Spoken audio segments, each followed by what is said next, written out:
Welcome to Keith Knight Don't Tread on Anyone in the Libertarian Institute. Today I am joined by Daniel McCarthy, the editor of Modern Age, a conservative review, and a contributing editor to the American Conservative. Mr. McCarthy, where can people go to find your collection of articles or materials you've written?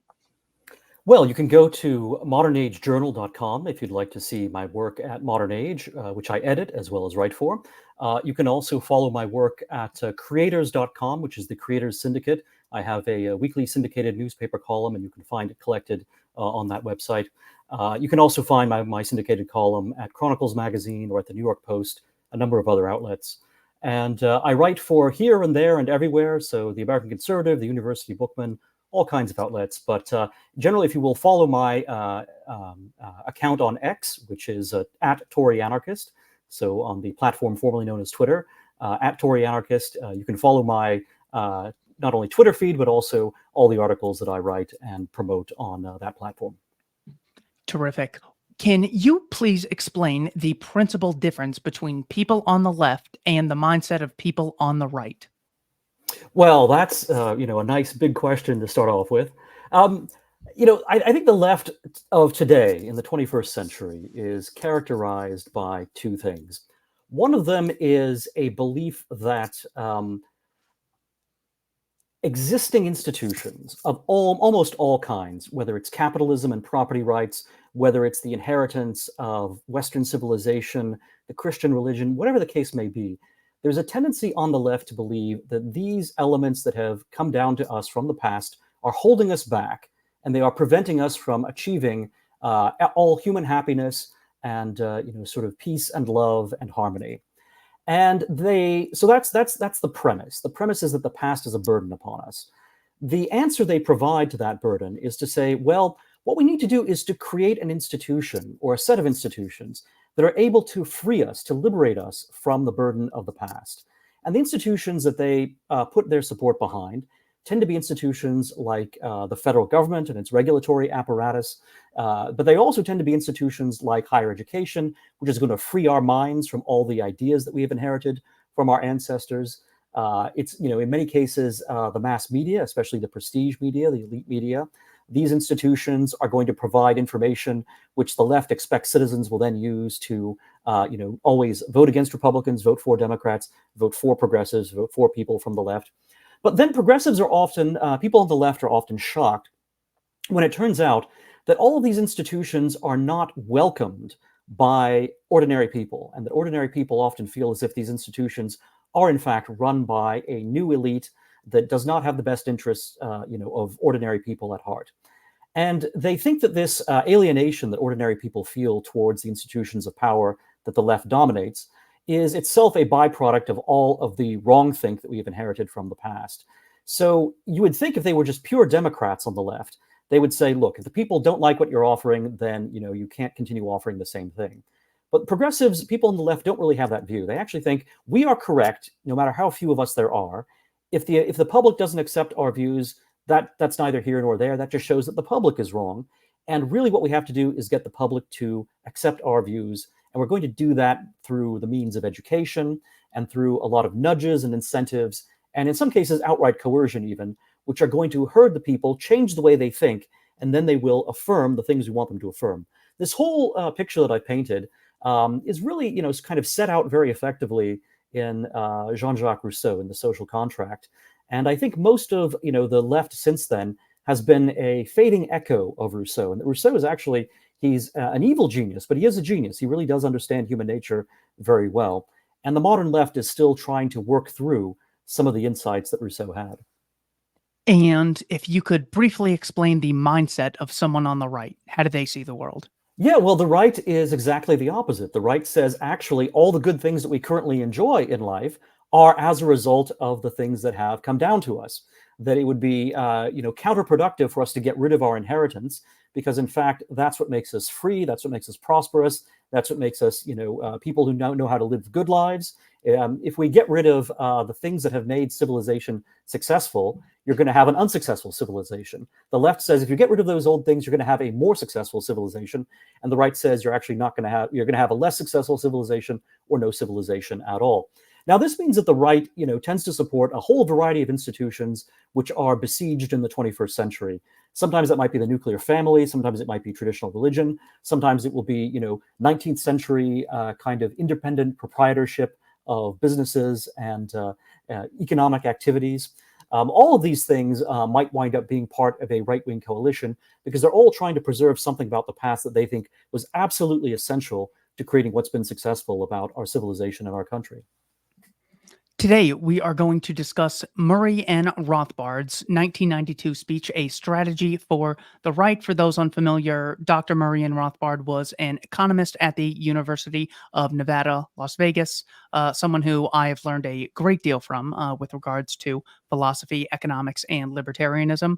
So, Mr. McCarthy, who is Rothbard referring to when he says the old right? Yeah, Rothbard in that essay also uses the phrase the original right. And he notes that there are successive waves of movements that call themselves a new right, which always makes the previous new right now an old right. So it can be confusing if you use these relative terms of old and new. But Rothbard argues that there was such a thing called the original right, by which he means a number of intellectuals and some politicians who were staunch opponents of the New Deal back in the 1930s. And these original rightists, as Rothbard sees them, were in many cases folks who had started out as being somewhat progressive, somewhat liberal, somewhat on the left. In many cases, they were, classical liberals or free market, inclined individuals in terms of, what they appreciated philosophically. And Rothbard says that, basically the New Deal radicalized them, and it made them realize, wait a minute, America already had a lot to conserve. And the New Deal is actually a revolution against that. It's a revolution against, the freedoms and the independence and the property rights that Americans had enjoyed. And therefore, the New Deal was, a very destructive thing. And these people who previously had been thought of perhaps in some sense as being rather progressive or at least, very classically liberal, they now were branded by the New Dealers, by Roosevelt, as being arch conservatives, as being enemies of progress. And many of them said, well, actually, you know what, there is a lot that we need to conserve. And so we are perhaps going to be more comfortable with the label conservative in the future. There's some nuances that need to be introduced. And then perhaps, further in our discussion, we can get into that. Certainly, there are examples of various kinds of conservatism that go back well beyond the 1930s. And even in the 1930s, not all of the conservatives were these individualists and, sort of old classical liberals that Rothbard is referring to.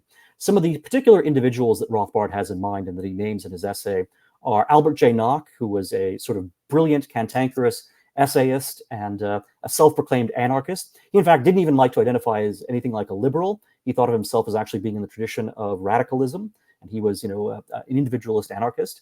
H.L. Mencken, who was, one of the first Americans to really appreciate Friedrich Nietzsche, and who, Mencken was a great critic of mass culture and democracy in its cultural forms as well as in its political forms. So Mencken and Nock are both very, sort of complicated figures who are not just, sort of run of the John Stuart Mill classical liberals, so to speak. He also mentions Garrett Garrett and John T. Flynn, Isabel Patterson, Rose Wilder Lane. These were writers, in some cases novelists, in many cases journalists, who had an attachment to freedom and were strong critics of the New Deal back in the 1930s. And we'll get into, I think, in the course of our discussion, kind of what happens to this original right. So they were anti-welfare and anti-warfare. Would that be a fair way to categorize Garrett Garrett, John T. Flynn, and all those other people? Absolutely, that's exactly right. So, not only were they opponents of the New Deal, but they, in some cases they may have supported World War I, but even the few who did support World War I, by the end of that war, they were extremely disillusioned and critical about what Woodrow Wilson had done. And they were very critical of the fact that America had gotten into the war. They realized that they had been duped, basically. So the old right, or the original right, was very anti-war. When they saw, the storm clouds leading to World War II on the horizon, they said, you know what, this is going to be very much like World War I. This is also going to be a war that America can and should stay out of.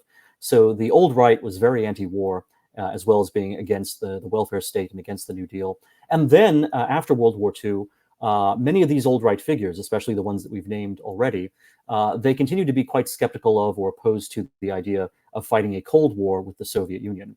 And that's a point that Rothbard thinks is highly important. Rothbard mentions friendly differences within the Paleo movement, referring to immigration, military isolationism, and free trade. What was the Paleo movement?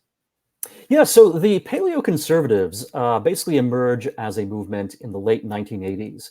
And they are emerging in response to a couple of things. By the late 1980s, there had been, and I apologize for the complexity of this, but it is kind of uh, kind of like a series of dominoes. So to explain one thing falling over, you have to actually go back a little bit to the previous development. In the 1960s and 70s, the American left basically split.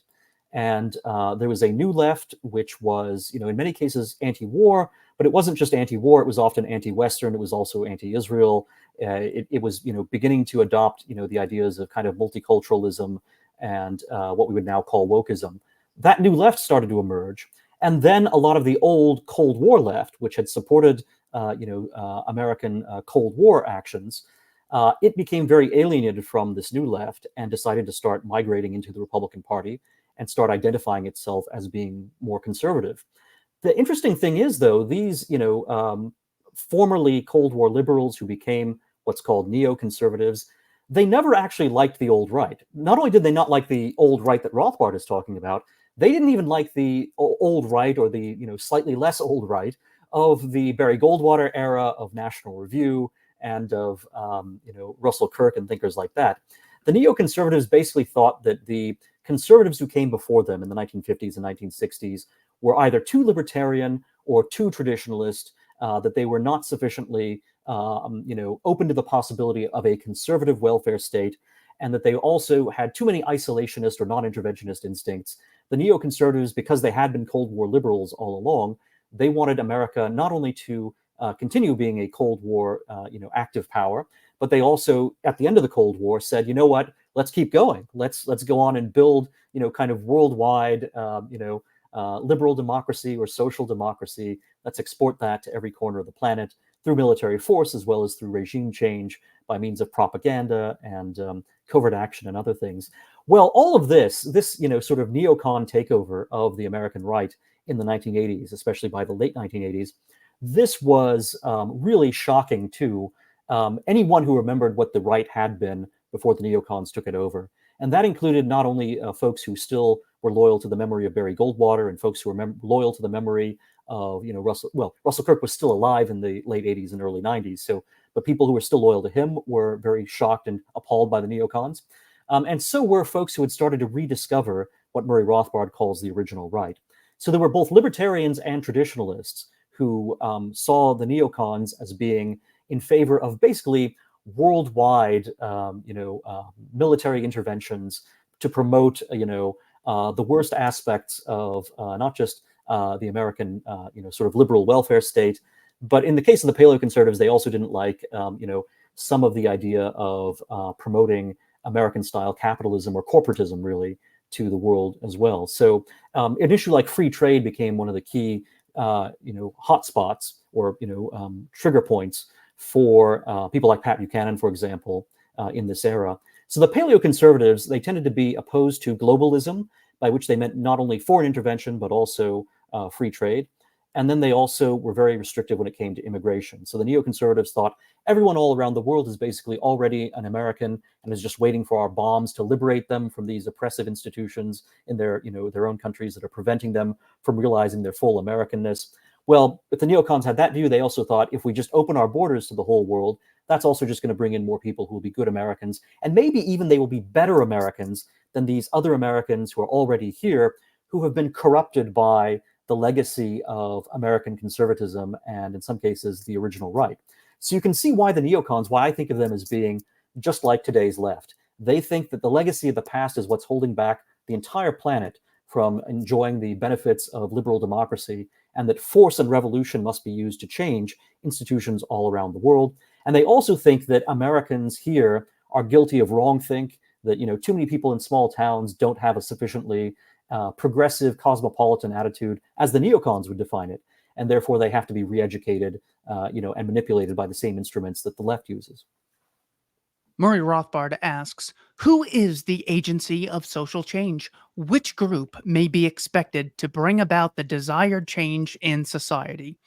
He refers to, is it one, the unwashed masses? Is it the proletariat, as Marxists say? Or is it the power elite, which we today call the deep state? Who do you think is the agency of social change? I'm sorry. Who does Rothbard say is the agency of social change? And do you agree with him?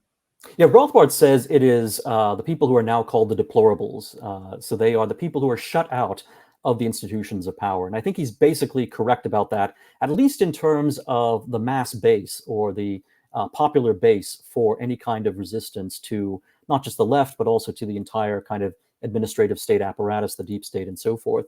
Rothbard asks, a question, basically. He investigates this alternative hypothesis, which F.A. Hayek had endorsed. Hayek believed that if you could just educate the ruling class in the principles of classical liberalism or the principles of freedom, that the existing ruling class would kind of willingly surrender its privileges or would take on, a kind of more selfless attitude towards the public and would not try to dominate them.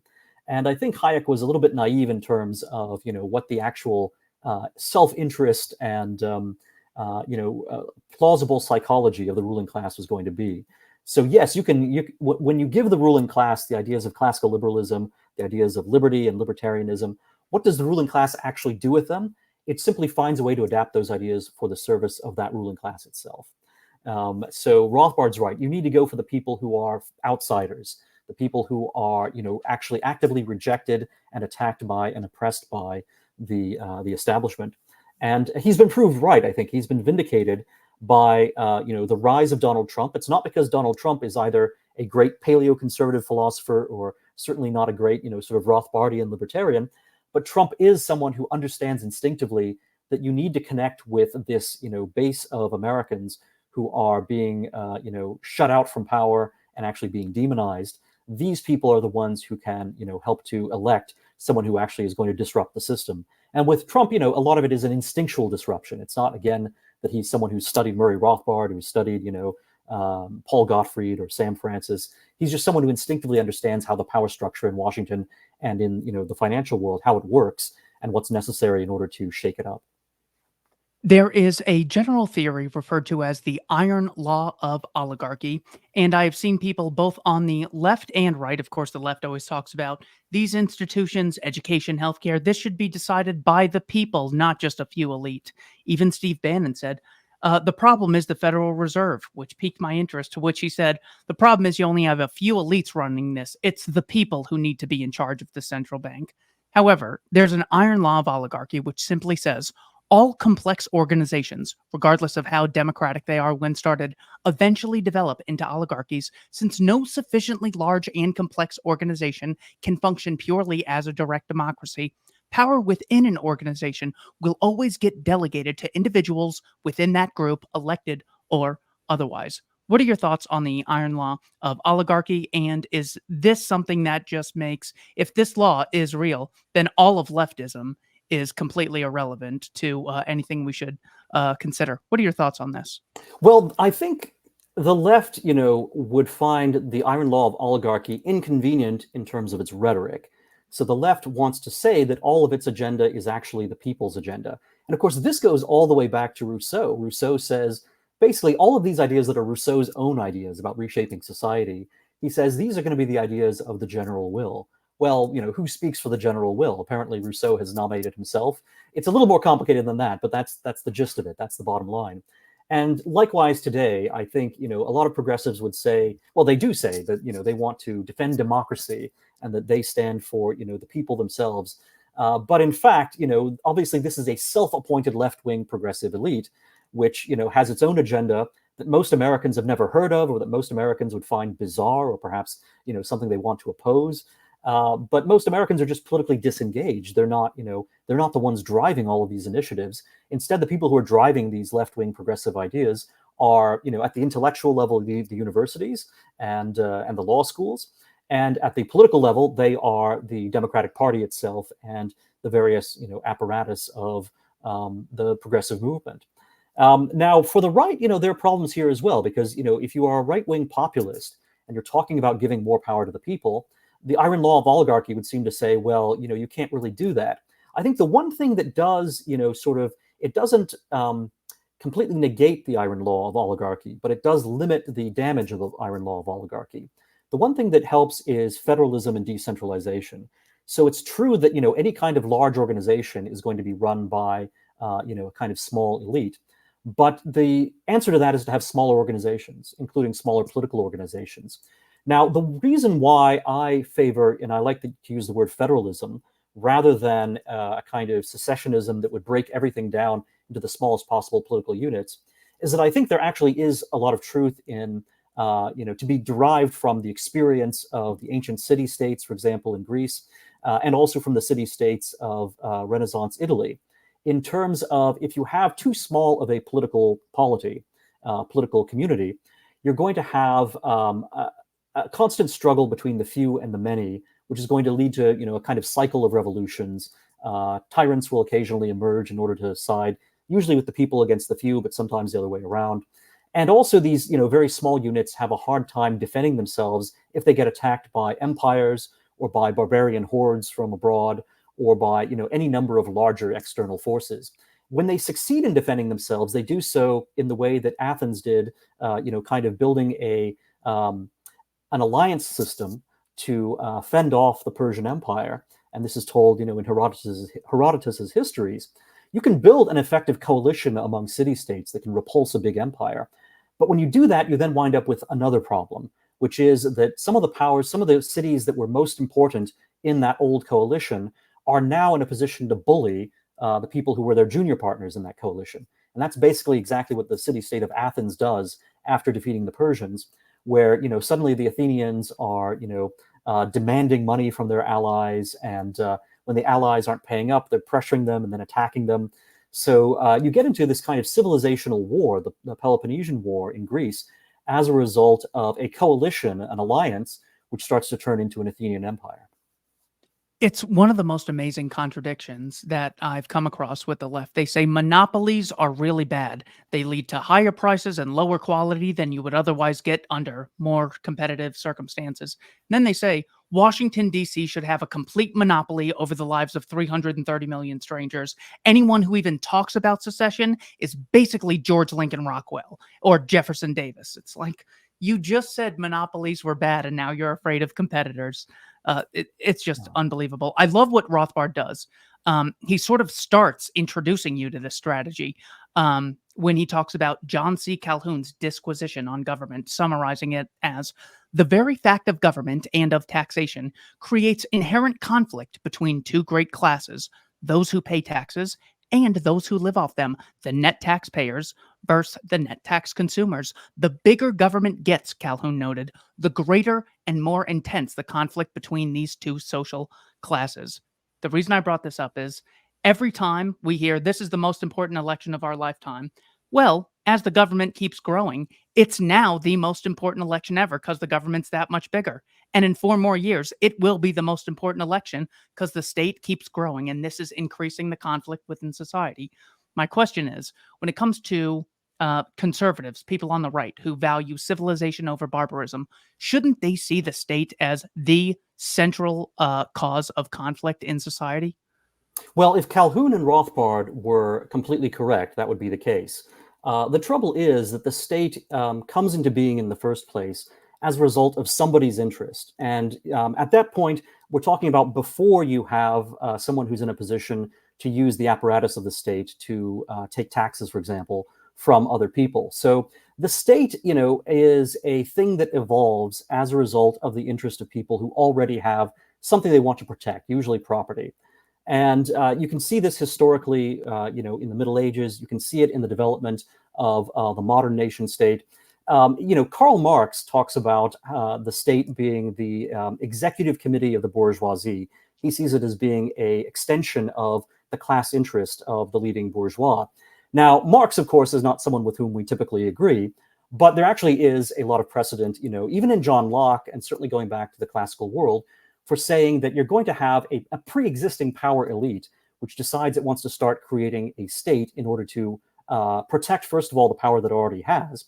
Once it's created the state, it then may have additional means to be able to amplify its power. But the other thing that happens, though, is that once a existing elite creates a state, the state then becomes a competitor with, as well as an ally to, that older elite.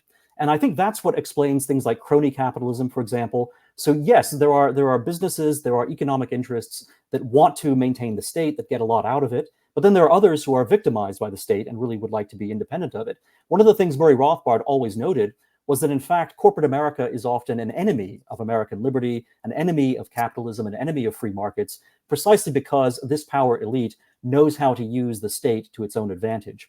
And the flip side to this as well, which you find is discussed by Rothbard in that essay, he's talking about, why is it that ordinary people who vastly outnumber the power elite, why do they go along with these things? If you think of it in terms of pure coercion, it doesn't make any sense, because there are not enough members of the government, although you're right, it's constantly growing. But even so, if there are not enough members of the government itself to physically coerce every single person who is going along with the government into going along with it. So something else has to account for why people are willing to continue to put up with the government that we have. Rothbard says it's as a result of propaganda and myth-making and ideological indoctrination. I think Rothbard does mention briefly, at least, the universities in his essay, but certainly they're a very large part of what's going on and making people more malleable and more accepting of power. But the other element of this, too, is that the pre-state elite, which creates the state in the first place, usually has economic and other means of incentivizing people even before the state comes into being. So in fact, I think there are economic relationships as well as the power of propaganda and the power of actual coercion that all come into play in accounting for why people go along with the state to the extent that they do, even with all of the depredations that the state is clearly guilty of, not only in terms of the taxes that it withdraws from people, but also the interference that it has in their lives and their families and their happiness. Yes, Rothbard says herein lies the critical role of intellectuals when it comes to explaining why there's this double standard for the state and why you should uniquely obey this organization. He pins it mainly on the intellectuals. I know Nixon was quoted a number of times as saying, well, the real power in this country is not the Congress, it's not the courts, it's the media. As far as where the power really lies in opinion molding, where do you see it as? Well, I agree with that. One of the things that's happened is that, the modern state, which is different from, kind of the medieval feudal state. In the medieval feudal state, the ruling class were basically landowners. And so the state was based upon, and political power was based upon who was claiming to, have ownership of the land. Their ownership was claimed, of course, through military force. So, the King of England, for example, from William the Conqueror onwards, claimed to be the ultimate owner of all of the land in England. But then he would grant large amounts of the land to his barons, the people who were, kind of his chief military supporters. And they, in turn, would then kind of act as local, rulers in their own districts. In theory, the king was over them, but in practice, they were often, so powerful themselves that they could resist the king, or in some cases, even overthrow the king. What happens as you get into the early modern period, in the Renaissance, and then, in the 15th century, 16th century onwards, is that you have a rise of new powers, that kings in alliance with people who are now basically becoming the first capitalists, who are able to raise money, who are dealing in credit and debt, merchants who are becoming wealthier and wealthier as a result of stability, that you have, the wealth which kings are then able to ally themselves with, which they're then able to purchase mercenary armies and actually build up citizen armies as well. And that these larger military forces are then able to crush these barons, these landowners who had previously been characteristic of feudalism, which was very fragmentary. And so, in conjunction, kings and capitalists are able to create, the first stage of the modern state. What then happens, however, is that the people who are from wealthy towns, they say, well, we should have more power. What the heck is the king doing for us that we can't do for ourselves? Therefore, Parliament should be more powerful than the king. Parliament should be the one that's raising taxes and that's paying for the armies. So there's this process, of the creation of the modern state out of the old, feudalism and monarchies. But once again, once the modern state is created, the officials of the modern state, the deep state, the people who are basically permanent bureaucrats, people who are lifetime military officials, they're able to say, wait a minute, well, maybe we do need these businessmen still in order to provide us with money. We don't want to kill the golden goose, the goose that's laying the golden egg. We still depend on them. And we still have this relationship with the economic elite. We still want them to continue to, make their employees answerable to us. But we're able to assert ourselves simply by the fact that we control the state, that we are the ones who actually have direct control over the army. We're the ones who have direct control over the judges and the legal apparatus. And therefore, what starts out as being perhaps the capitalist class creating the state as an agent for itself, the agent then takes over from the principal and says, now where does the power lie?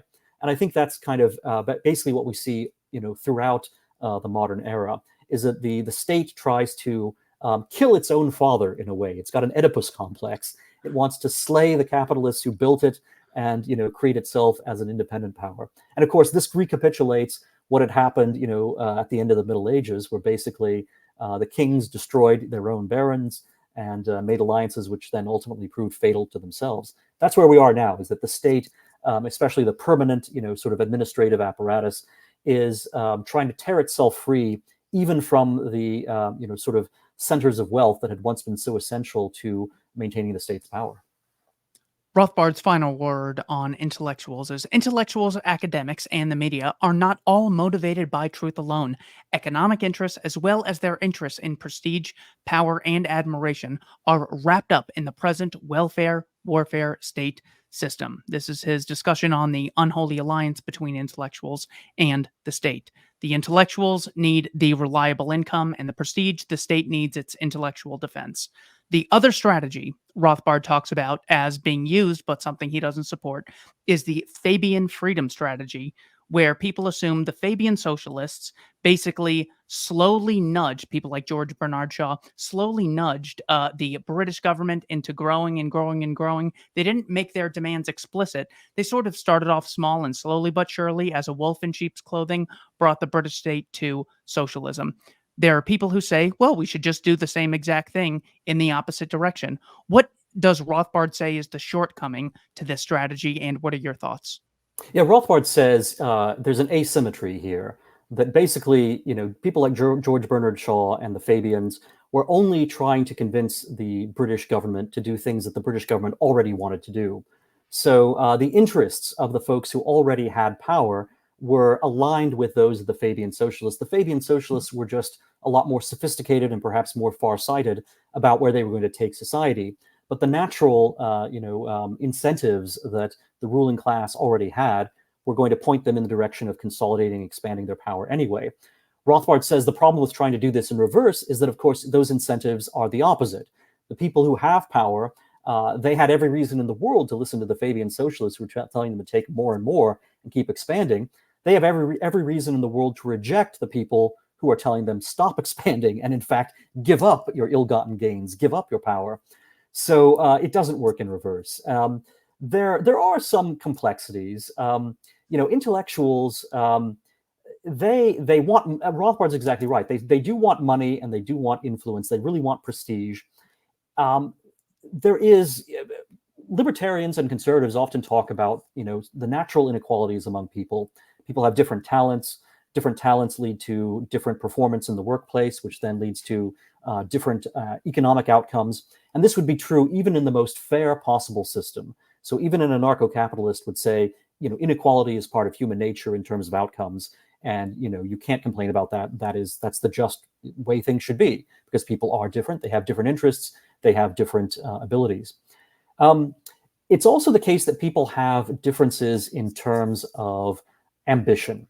Some people, in fact, I think most people, want to just get on with their lives, get on with the things that are important to them personally. And their sense of well-being does not depend upon being above other people, or at least it minimally depends on that. It's not really about that. But there are other folks who just have naturally a heck of a lot more of ambition. And these people are always eager to find ways to combine their thirst for ambition with institutions that will deliver, a social status commensurate with that thirst for ambition. So that's one reason why intellectuals love the state. Intellectuals already think of themselves in their own heads as being the ruling class.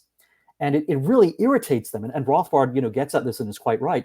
Rothbard says they're so bitter about the fact that the market does not reward them to the extent that they themselves believe they should be rewarded.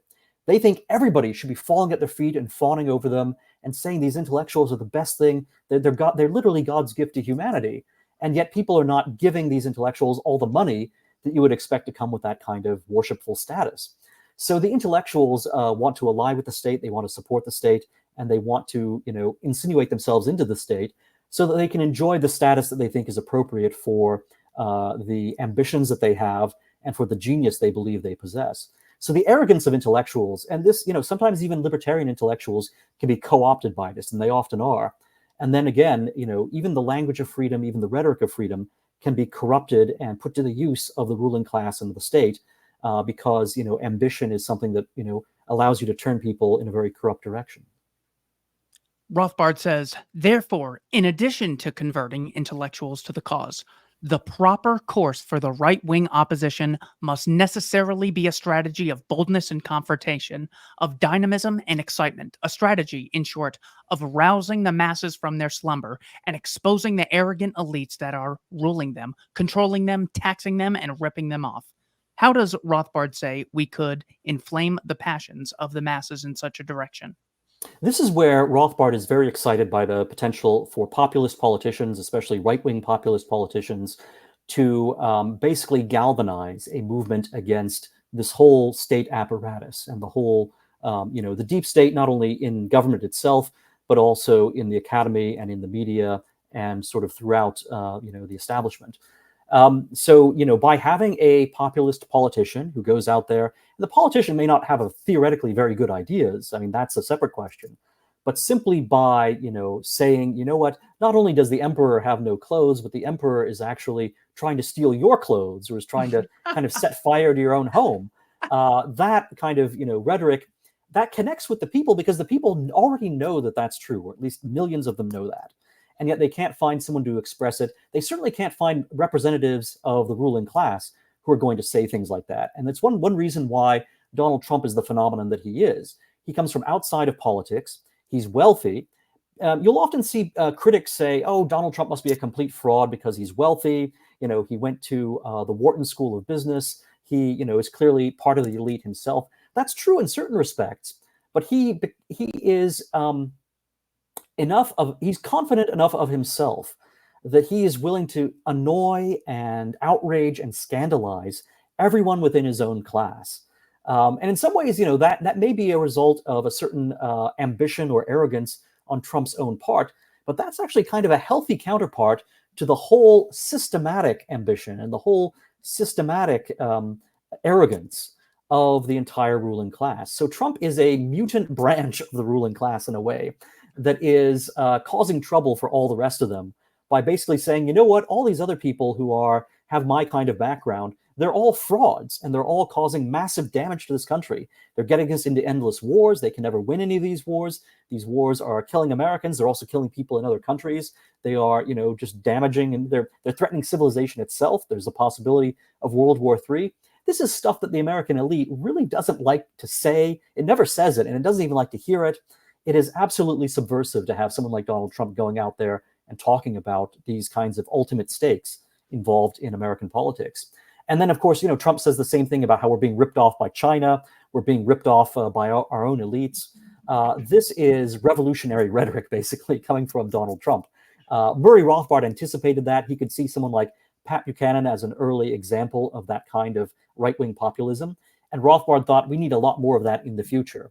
Now, admittedly, Rothbard would like to see ultimately a libertarian populism prevail, and he would like to see that right-wing rhetoric combined with libertarian ideas about market freedom. But I think Rothbard understood, and it comes through in this essay, that you have to start with what you have, and what you actually have is a right-wing rhetoric that speaks to the people's alienation from the centers of power and the culture of the centers of power, right? It's not just the taxes that the big government is taking from the people. It's also the contempt, the arrogance, the hatred that the ruling class and the government exhibit towards Americans who are not part of their club. And the word deplorable is wonderful because it speaks precisely to the way the ruling class that controls government looks at ordinary people who are facing hardships in terms of fentanyl and lost jobs, lost jobs, not just because of competition from abroad, but because they've been told, people like you are no longer wanted in this country. That people like you are just, you're oppressors. You are a living memory of the the American people of 50 years ago or 100 years ago. And we don't like that. We think that, we progressives believe that, liberation for all Americans and for all the world depends upon the extinction of people like you who are still an anchor to the past. It's so important to address that humiliation or the arrogance of the elites. I remember just having originally been an Obama supporter, I was watching him talk about how inequality is really bad.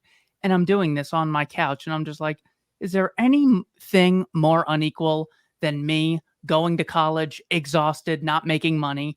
And this guy who's president of the United States has the right to make executive orders and the right to tax. It was such a blatant, like, do you not think I see this? The second time was when he got in front of cameras and said, the gender wage gap is not myth, it's math. Women earn 77 cents on the dollar for every dollar a man makes. And I just go, hold on. You, Mr. Columbia graduate, Harvard graduate, president of America, you don't actually believe that, do you? But you're expecting me to believe it? Those moments just stuck out in my mind as so insulting, not to mention when Bush said September 20th of 2001, they hate us for what they see in this chamber right here, a democratically elected government. Their leaders are self-appointed. They hate our freedom to vote, our freedom to disagree. That is just so insulting on every single level. Or when they say, this is the most divided the country's ever been. Well, there was a civil war, which was about 600,000 lives. I'm constantly insulted by these people. So who does Rothbard say has so far done this the best when it comes to, obviously, Trump is the best example today, but he wrote this in 1992. Who was he saying using as evidence that this can really be done? It was chiefly Pat Buchanan. And Buchanan was, think about all the things that Buchanan talked about in 1992 when he first ran against George H.W. Bush for the Republican nomination. So many of the themes that he was speaking about back then, more than 30 years ago now, are the themes that brought Donald Trump to power in 2016. He was talking about immigration, he was talking about trade, but he was especially focused on war. And, America had the chance after the end of the Cold War, regardless of whatever, Cold War inertia had built up. In 1990, 1991, you now had a chance to completely change the way that America engaged with the world. You didn't have to have the same sort of wartime mentality that the Cold War had had. But what did George H.W. Bush do? He got us directly into, this world policing ambition, which, you get the 1991 Persian Gulf War. You get, the idea that America is going to be promoting regime change all around the planet, and that we're going to not only keep NATO, even though the enemy that NATO was created to block, the Soviet Union, has now gone. We're not only going to keep NATO, we're going to expand NATO. And then we're going to be shocked when anyone looks at this NATO expansion and says, gee, that kind of looks like aggression. That kind of looks like a hostile move when you're continuing to build up this alliance, even though the enemy that you said this alliance was meant to defeat is now gone. It reminds me a lot, again, looking to Greek history. The Athenians, they say, well, look, we're only building up this military alliance that we're running because we need to keep all of Greece safe against the Persians. But then, they keep building it up and demanding more money. And it's like, well, wait a minute. You clearly are starting to assert power over your neighbors. This is not about protecting us from a foreign threat. This is about dominating us here at home. One of the key things I think you brought up that I want to emphasize, the progressives, the left, the statists, they think that they can just buy off discontented Americans. So, when people say, I'm so angry that I'm being lied to constantly by Barack Obama, by these generals who say that we're winning in Afghanistan, it's 20 years, and they say, oh yeah, we're winning. Next year is going to be perfect. It's going to be over. We're going to have total victory. People get ticked off at being lied to.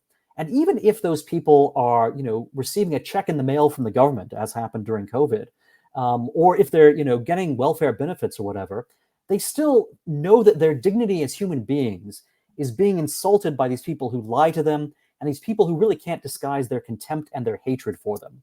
So it's very much about not just money, which the left thinks it can solve that problem, if no other way by just printing money and mailing it to people, right?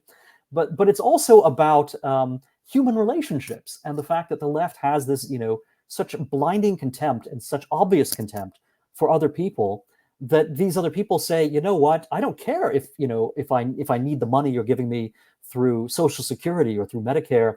I'm going to oppose you. I'm going to vote against you because I do not like the way you talk to me and you talk about me. And that's why you get this ironic situation. A lot of progressives and even some libertarians like to make fun of the Tea Party a decade ago, and they like to make fun of Trump voters, and they say, oh, these guys are just, these voters are also big government people who want more Social Security, and they want to keep big government off my, my Medicare or whatever. But what people are saying is that, we can't be bought off just because we're receiving these benefits. Maybe we want to continue receiving them. Maybe we think we need to, but we still do not want to be treated the way progressives and the state basically are treating us. A.J.P. Taylor wrote a book called Bismar the Statesman, in which he says that this was Bismarck's intention to usher in a welfare state in order to decrease the likelihood that the German population would rise against the Kaiser. Do you know if there's evidence for this? I heard even Paul Krugman in his book, The Conscience of a Liberal, says this. I've never seen primary sources. Do you know if that's true? Yeah, I'm not sure I can cite an ideal primary source, but it is something that many people accept. It's a pretty, I don't want to say it's the purely orthodox view of what Bismarck was up to, but it certainly is, it's well documented and lots of historians would agree with it. Bismarck basically, so what happens in all of Europe between the French Revolution and essentially World War I is that you have a constant pressure towards revolution. And this pressure it confuses people in the 21st century because this revolutionary ferment often is a combination of four different things. It's a combination of nationalism and also liberalism and also socialism and democracy as well. And these are things that we think of as being incompatible with one another, or they're not supposed to mix together. But basically, all of these forces were against the sort of kings and aristocrats of the old order in Europe, the order before the French Revolution. So all four of those forces were against kings and aristocrats, and of course the established privileges of the Catholic Church. So you can see why those four forces all seem to be revolutionary. And basically, by the end of the 19th century, there were pragmatists who said, you can't stop all four of these revolutionary forces, but you can choose which ones to emphasize over the others. So Bismarck was very worried about socialism, for example, gaining so much momentum that it would lead to, the Bolshevik Revolution hadn't happened yet, but it was clear that, you could read Karl Marx and you could see these guys are serious about revolution. They're serious about expropriating all property owners. They really mean what they say. So Bismarck said, you know what, we're going to blunt the appeal of socialism and of the kind of welfarism that the communists are promising by creating a welfare state that is not going to be socialist, or at least not going to be as socialist as the hard left is calling for, and that's going to, sort of deprive the communists of their biggest issue. That's what Bismarck was trying to do. He was trying to he wanted to combine, certain amounts of limited nationalism with enough socialism to stave off any kind of revolutionary left-wing socialist movement. Interestingly enough, I was just reading recently, Bismarck was very anti-imperialistic. He hated the idea of a more unified Germany, creating colonies all around the world in imitation of the British Empire. Bismarck thought that would be a disastrous overextension. And he also thought that, some degree of existing federalism, even though he was a great nationalist who was, unifying Germany, he didn't want to have nationalism in Germany go so far as to completely obliterate some of the older sort of cultural units within Germany. So Bismarck, in a way, created a monster he could not control, and that wound up actually being much more dangerous than he himself had intended it to be. Rothbard talks about who is the most hated man in all of American history. David Duke? Nope. He says it's not even all these terrible right-wing people. It's Joseph McCarthy. That's who they really hate. Now, the reason this was so interesting to me is because whenever I ask leftists, I'm like, you think you don't like Trump? I cite Connor Freeman at the Libertarian Institute. I go, here's evidence that, and the Watson Institute at Brown University. Donald Trump increased civilian deaths in Afghanistan by 330% from 2017 to 2020. Isn't that unbelievable? And they don't care about that at all. I'm like, well, how about this drone strike in Yemen, which Trump authorized, which killed people? How about killing Soleimani, almost provoking a war with Iran after he was on Soleimani's side fighting against ISIS? And they don't really care. Yet they hate Trump. They hate McCarthy more than anything else. Why is it that the left hates trivial things about these people when there's so much, when there's so many better examples? Yeah, I think a lot of it does go back to what we were discussing earlier, that many of these progressives are folks who think of themselves, as being intellectuals. They're credentialed, they went to universities, they got good degrees. They're bitter about the fact that the market by itself is not rewarding them the way they feel like they should be rewarded. And for that matter, they may be bitter about the fact that, traditional institutions say, hey, you may be a clever college kid, but that doesn't mean we're going to change, the way of life in small town Ohio or someplace else just because you've got some clever idea about changing the world and improving the world. So what these people, fixate on are the symbols of class and the symbols of who you're with and who you're against. And they see that Donald Trump, regardless of his actions, even if his actions are similar in some cases to what Barack Obama or, other, Democrats who used, military force, which they all do, of course, even when Trump is the one, who is resorting to military actions, they don't focus on that, which they could. I mean, they certainly did with George W. Bush, but instead they leave even that aside. And what they want to focus on are the things that show Donald Trump has a connection to these Americans who are being demonized and who are being said to be, again, a kind of living reminder. That's the thing, right? The left, look at how crazy they went about statues in 2020. Now we can talk about, police brutality. We can talk about, issues regarding, policing in general. I obviously, I'm a right-wing conservative. I do not agree with the left and their view. I think, most of the time these police officers were responding to actual criminals who actually were dangerous. But there's a real issue here. Certainly real abuses of human beings by police officers are things that have to be recognized and addressed. But the, sort of Black Lives Matter movement and all these rioters, they started trashing businesses, of course, but then they went after inanimate statues, as if inanimate statues were the things that were oppressing them. Well, of course, what they didn't like was what the statues could be interpreted as standing for. And if a statue is bad in terms of what it stands for, what about actual living human beings who are more than statues? What about, the, auto worker who has politically correct views on sexuality or religion or anything else, the auto worker in, Ohio who has those kinds of attitudes, or in Pennsylvania or in Michigan? These people, again, they are the living statues of these, obviously it was not just, Confederate statues that were being torn down. It was statues of, all sorts of people, Theodore Roosevelt, Abraham Lincoln, founding fathers. I mean, any kind of reminder of America having a past and having, come to where it is today through where it had been before.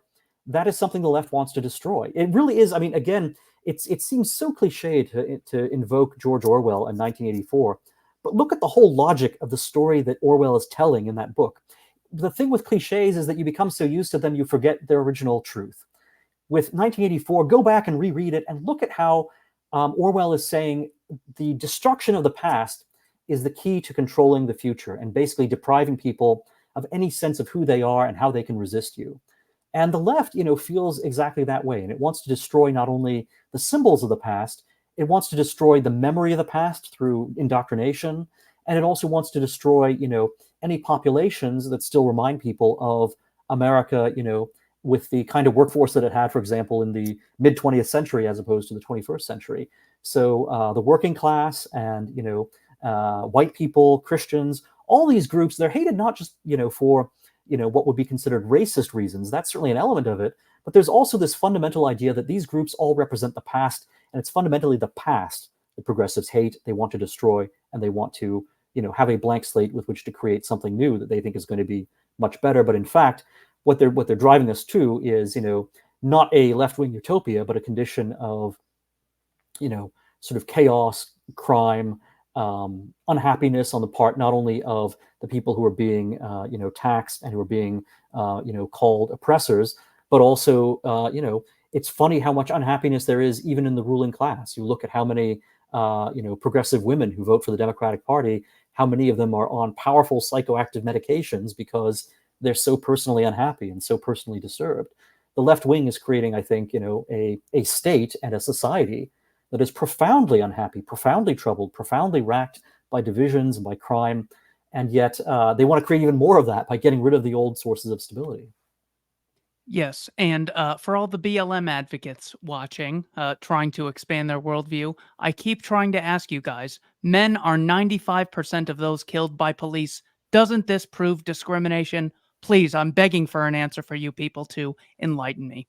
Final thing that Rothbard discusses in his speech here is how the old right was co-opted. He says it was by William F. Buckley and the National Review infiltrating, making it neoconservative. Rothbardians frequently cite The Party in the Deep Blue Sea, 1952 article by Buckley, where he says, "We have got to accept big government for the duration, for neither an offensive nor a defensive war can be waged, given our present government skills, except through the instrument of a totalitarian bureaucracy within our shores. The question is raised, does it make a great deal of difference if we lose our freedom to a Georgian bandit or a Missouri ignoramus?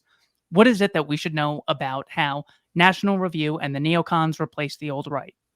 Yeah, so the story that Rothbard tells is rather oversimplified, and here I have I've come to discover a lot of nuances or a lot of facts that I think somewhat alter the picture.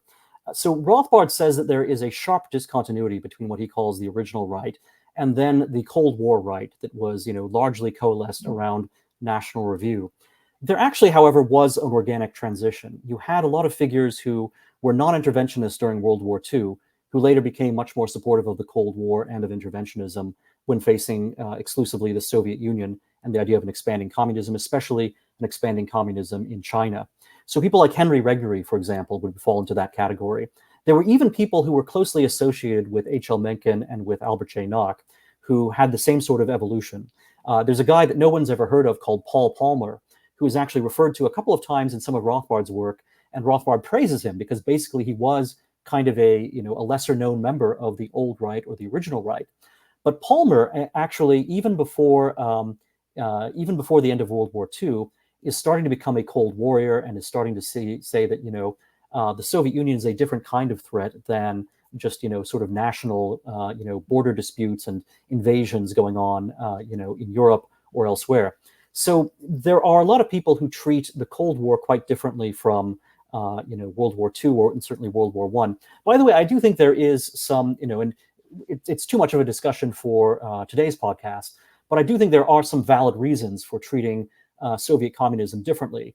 Generally, I think that a Cold War that emphasized not a military approach, but the idea that you have to really call out the Soviet Union for exactly the kind of tyranny that it is, that's the right approach. And that, you may in fact need to strengthen Western Europe and prevent it from becoming prey to Soviet intimidation. There's a lot that needs to be done. So the defensive part of the Cold War, I think, is very well justified, as is sort of the propaganda war, in Europe, at least during the Cold War. But then the Cold War also becomes military adventurism and nation building in Vietnam and a number of other interventions which are disastrous. Rothbard says that the Cold War right was a completely new thing. It is partly new because a lot of the Cold War right was drawn from ex-communists who had left behind communism. They said communism is evil. It's taken me a long time to recognize this, but now I do, and that I want to oppose communism no matter what. So because communism continued to be such a large part of their worldview, previously it was the thing that they supported, now it's the thing that they oppose, some of these anti-communist ex-communists remain obsessed with communism, and they're not as acutely aware of the dangers to American liberty and American traditions that are involved in embracing a very hawkish Cold War foreign policy. So this influx of new ex-communists into the right does start to change things as well. Rothbard puts a lot of emphasis, and here, ironically enough, Rothbard actually agrees with Bill Buckley's self-estimation. Buckley was proud of, at times he was proud of having supposedly exiled and excommunicated various groups from the Cold War conservative coalition. And Rothbard actually agrees with that, only he says it was a bad thing.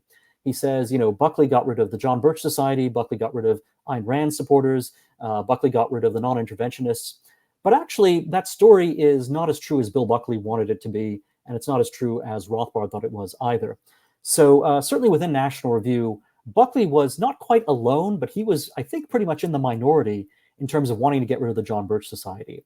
And they tried to do this to get the John Birch Society to have less leverage over the Barry Goldwater campaign, for example. They sort of failed. Goldwater and his campaign were by no means, simply a tool of the John Birch Society, but there were a lot of John Birch people who were involved in the Goldwater campaign. And the John Birch Society continued to be a very, important component of the grassroots American right until the death of its founder, and then subsequently the death of Larry McDonald, who takes over the John Birch Society afterwards and is killed in a very strange incident in which he is in a civilian aircraft that is shot down over Soviet airspace. So again, that's a whole story for another podcast. But the John Birch Society was not really destroyed in the way that Buckley and Rothbard both would talk about it as a result of Buckley's attack on Robert Welch, who was the leader of the John Birch Society, and then about the society itself. So there's a more complicated story there. Ayn Rand, of course, never thought of herself as a conservative. That was not a word that she would ever use. She was not necessarily eager to be part of the National Review coalition, at any point. So to say that Buckley exiled her or excommunicated her, that's also not really true. She was a product unto herself, a brand and a set of ideas unto herself. And then with the non-interventionist right, again, there is a curious and very odd transition phase between the non-interventionist right and the Cold War right. And Buckley himself is actually part of this. Buckley's father, Will Buckley, was a very strong non-interventionist. Buckley was very strongly shaped by his father. So Buckley's Catholicism and Buckley's commitment to free markets and even a certain element of libertarianism to be found in Bill Buckley are all inheritances from his father. And his father had all those elements to an even stronger degree, plus the non-interventionism. So, Will Buckley, Bill Buckley Sr., was actually, precisely one of these original right folks that Rothbard talks about. One of the first people to publish Bill Buckley as a paid author, one of the first people to put Bill Buckley's name into print nationally was Frank Chodorov. And Frank Chodorov was a radical individualist. He said he would punch in the nose anyone who called him a conservative. Chodorov was so much part of the old non-interventionist right that Chodorov even opposed World War II after Pearl Harbor. So Chodorov had been the president or the director of the Henry George School in New York City, which is still around. And Chodorov was actually fired by the Henry George School because he continued to be an opponent of World War II. And yet after World War II, when Chodorov is still a radical individualist, he's still very anti-war, Chodorov says that, look, if you want to defeat communism, you're not going to do it by building as many bombs as the communists build. You're going to do it by basically teaching Americans the ideas of liberty, the ideas of the Western tradition, and why Marxism and communism are wrong. So that's why Chodorov actually is the impetus to founding an organization that's originally called the Intercollegiate Society of Individualists. It later becomes the Intercollegiate Studies Institute, which is my employer today. But Chodorov is the founder of ISI. Bill Buckley is the person he hires to be ISI's first president. And of course, Chodorov, as I said, is also, he's someone who publishes Buckley's first paid work. So he's really a mentor of sorts to Bill Buckley, even though he and Buckley come to have very different views about the Cold War. And Buckley continued to honor Chodorov for quite a long time. Buckley also, this was not really well known in 1992 when Rothbard wrote this essay and gave the speech that the essay was originally delivered as. But Buckley was also someone who, he often would publish members of the old original right in the pages of National Review. The trouble is a lot of these members of the old original right were much older by the time National Review was founded in 1955. So, Albert J. Nock had died in 1945. He was already gone.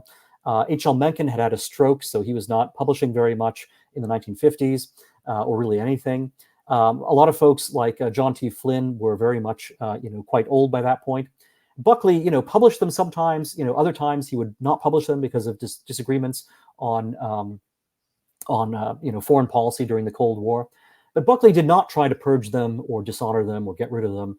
And in fact, Buckley actually continued to provide as much income, as much money as he could to sustain a lot of these old members of the original right, who in many cases were quite economically impoverished by the 1950s. I mean, the old right was so principled that they would not cash Social Security checks. So even though people like Isabel Patterson and Rose Wilder Lane were being taxed by the new Social Security system and having money taken away from them, they refused to cash the checks when the money was sent back, in the form of Social Security payments. Ayn Rand, of course, rather infamously made the opposite decision. She said, hey, if I paid my taxes and I get to accept the government checks that are sent to me, well, some of the other individualists said, we will not cross that bridge. We do not want to be seen taking government money because it sets a very bad example and it's morally corrupting, even if government has taxed this money from us to begin with. Yes, I gotta say, I would like to get some restitution from these people. It would be hard to put that check in the paper shredder. Check out the links in the description. I was amazed. I was really Mr. McCarthy was brought to my attention in July 11th of this year when he made the case for J.D. Vance. A lot of people said, is it going to be Ramaswamy? Is it going to be RFK? Who is Trump going to pick? And days before Trump picks Vance, Mr. McCarthy had predicted it and gives extensive reasoning in this excellent article at the American Conservative. Links to this as well as Mr. McCarthy's Twitter will be in the description below. Thanks to everyone for watching Keith Knight Don't Tread on Anyone and the Libertarian Institute. Mr. McCarthy, it has been a pleasure. Thank you so much for your time.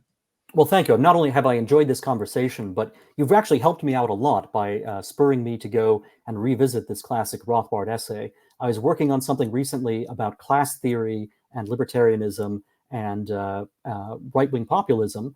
And this essay, which I'd read before but hadn't revisited in about a decade or so, it provides me with a reminder of some of the key components that I need to include in the essay I'm working on right now. So I'm very grateful to you for inviting me on the show and for causing me to revisit that essay.